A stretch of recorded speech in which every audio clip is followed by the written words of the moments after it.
હાલો છોકરા, મધર્સ બ્લોકમાં સુધાબેન મહેતા તરફથી યાદી, બા તરફથી આશીર્વાદ, બધા મારા સબસ્ક્રાઈબર, મને સબસ્ક્રાઈબર જેને કરેલું હોય બધાને મારા તરફથી આશીર્વાદ દઉં છું.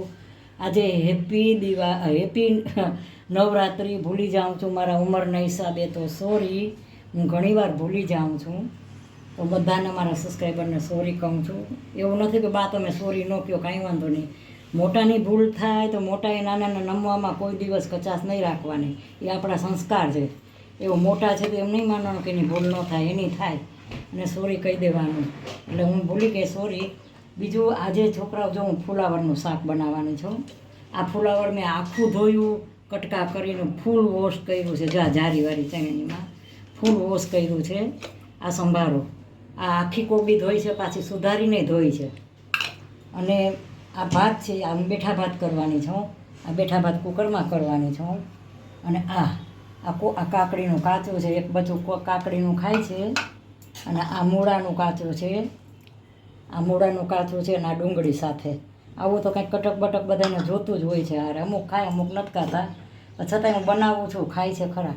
અને આ હું બેઠા ભાત કરીશ, આ બેઠા ભાત બનાવવા, અને રોટલી બનાવીશ. આગળ પાછું બતાવું છું. ઝાડુ કરું છું, જો મેં તેલ મૂક્યું છે. અને આ હવે હું વઘાર, અમારે છે ને આજે નાનો બાબુ આવ્યો છે મારો, એ મારો વિડીયો ઉતારવા આવ્યો છે. 12 વર્ષ 13 વર્ષની બેબી છે ને, એ મારો વિડીયો ઉતારે છે. મને શીખવાડું છું બધું ધીમે ધીમે. બોલો, આજે નેવિનાની કોમેન્ટ આવી, કેમ છો નેવિના? બેટા તબિયત તારી સારી હશે, મજામાં આવીશ. બા તરફથી આશીર્વાદ. બેટા તું ઘણીવાર બહુ સરસ કોમેન્ટ કરસ, મને બહુ ગમે છે કોમેન્ટ. તું દીકરી જેવી જ છો, મારાથી નાની હોય, મારી દીકરીઓ જ હોય બધી. તો આજે જો હું હવે આ રસોઈ બનાવું છું. તમે ક્યાંથી બેટા તું મને કોમેન્ટ કરસ, ક્યાં શહેરથી કોમેન્ટ કરસ મને એ જરાક બતાવજે.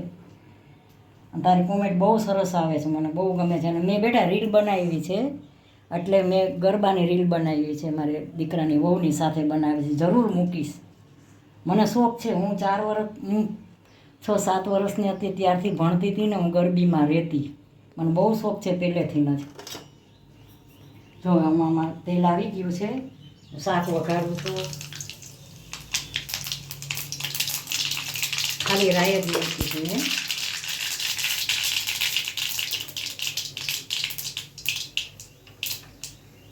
આ રાઈ મૂકી છે, આ હિંગ નાખી છે મેં.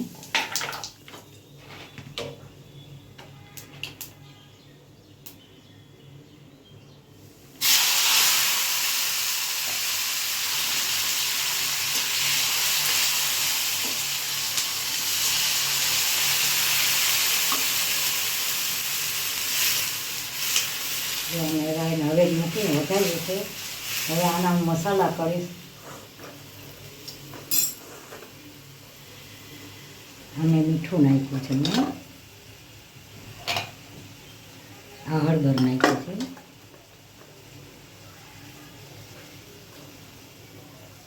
આ ધાણા જીરું હળદર નાખી છે.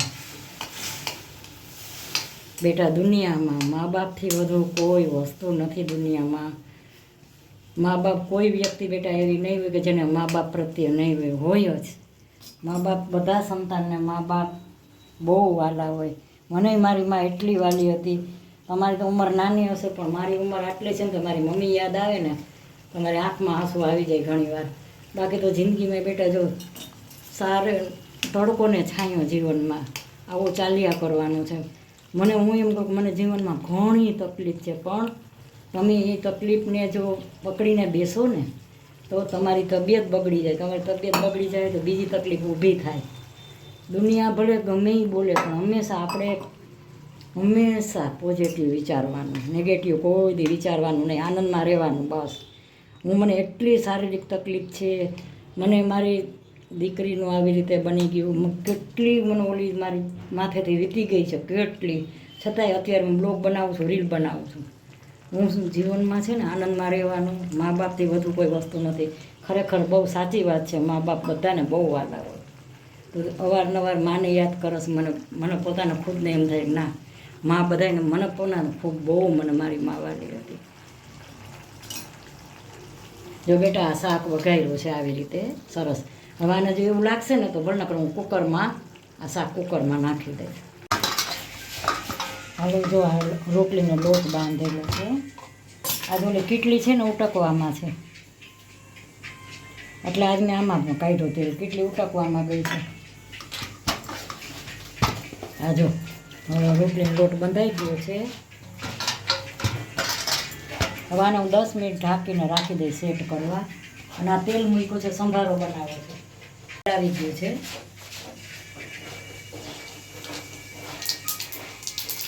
તેલ આવી ગયું મેં એમાં રાઈ નાખી છે.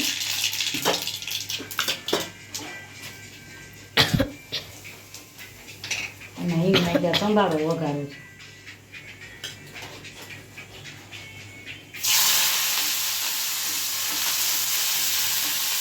બે કે 3 વાર વોશ કરું છું.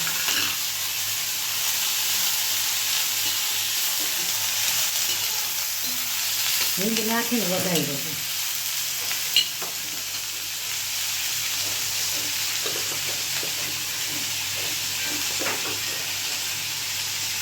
હવે આમાં હું ધાણા જીરું નાખ્યું. હું ખાતર નાખીશ, હવે જ નહીં નાખું.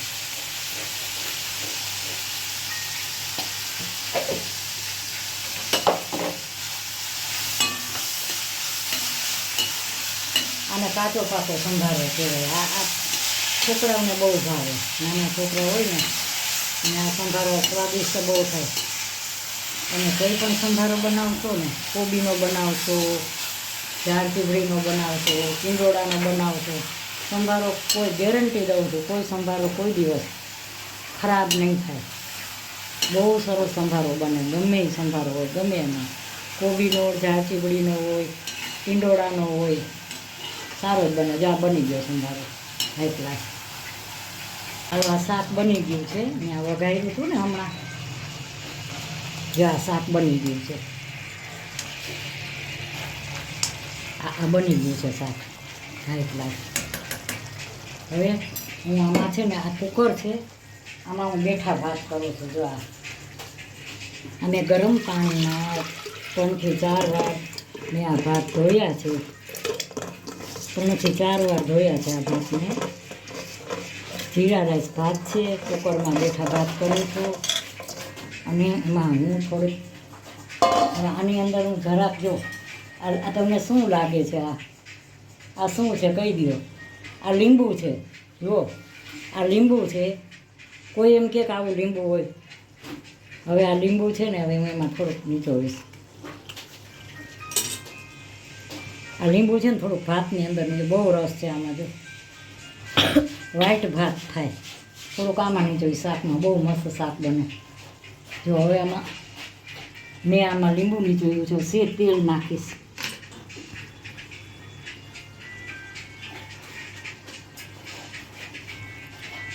જરાક તેલ નાખ્યું છે. હવે હું આને કુકરમાં બંધ કરીને ભાત મૂકી દઉં છું.